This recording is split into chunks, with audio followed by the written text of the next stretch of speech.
25শে জুলাই সারা রাত আমাদের পিছু পিছু ছুটেছে পুলিশ, কেননা বিকেলে মজাগঙ্গা তীরের সূর্য হত্যার একমাত্র সাক্ষী এই আমরা 3 উল্লুক কাহাকার কলকাতার প্রকৃতির অশ্লীল তদন্তে চমৎকার পদের জ্বালায় হুহু করতে করতে দিকবিদিক হারা। তবে নাকি কলকাতায় নিরঙ্কুশ প্রাণী হত্যা হবে, শিল্প হবে, তেজাবাতি কারবার, খাওয়ায় ভিখারির মাঙ্গল্য, বিদেশ থেকে আনা হবে হে শিক্ষানবিশ, ন্যূনতম টেলিফোন পোতা হবে পাহাড়ের শিরে। পাহাড় বিজয় হবে, যদিবা অজয় থাকে কেউ। মানুষ মানুষ করে একদল কবি তোলে ঢেউ, পুকুরেই আহম্মক চোর বদমাস লক্ষ্মী ছাড়া। সম্ভ্রম জানলি না, শুধু লিখে গেলি পদ্ম পাত পাত। আমরা 3 জন কবি, কারে লক্ষ্য করেছি দৈবাত। সারা রাত আমাদের পিছু পিছু ছুটেছে পুলিশ।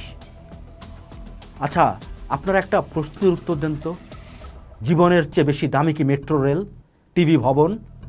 আপনাদের উত্তর দেবার আগে জানিয়ে রাখি, প্রধানমন্ত্রী শেখ হাসিনা আজকাল ফেরাউন হয়ে উঠছেন। উনি বৃহস্পতিবার সকাল 9টায় ক্ষতিগ্রস্ত এলাকা পরিদর্শনে যান। সেখানে উনি বলেন, এতে আপনারাই কষ্ট পাবেন, দেশের মানুষই কষ্ট পাবে, এই ঢাকা শহরের মানুষই কষ্ট পাবে। ঘন্টার পর ঘন্টা আবার ট্রাফিক জ্যামে পড়ে থাকতে হবে, কর্মস্থলে সময় মতো পৌঁছানো আর ফেরত আসার দীর্ঘ সময় লাগবে। বসে বসে সেই ট্রাফিক জ্যামে কষ্ট পাওয়া থেকে আপনাদের এই কষ্ট লাঘব করতে চেয়েছিলাম। তিনি বলেন, আমি আপনাদেরকেই বলবো, যে কষ্ট আমি লাঘব করতে চেয়েছি সেই কষ্ট আবার যারা সৃষ্টি করলো তাদের বিরুদ্ধেই আপনাদের রুখে দাঁড়াতে হবে, দেশবাসীকেই রুখে দাঁড়াতে হবে। এর বিচার তাদের করতেই হবে, আমি তাদের কাছেই বিচার চাই। আবেগঘন কণ্ঠে বলে কেঁদে দেন তিনি। পুরো সময়ে একটি বারের জন্য উনি ওনার পুলিশ বাহিনী কর্তৃক খুন হওয়া ছাত্র জনতা নিয়ে একটি বাক্য উচ্চারণ করেননি।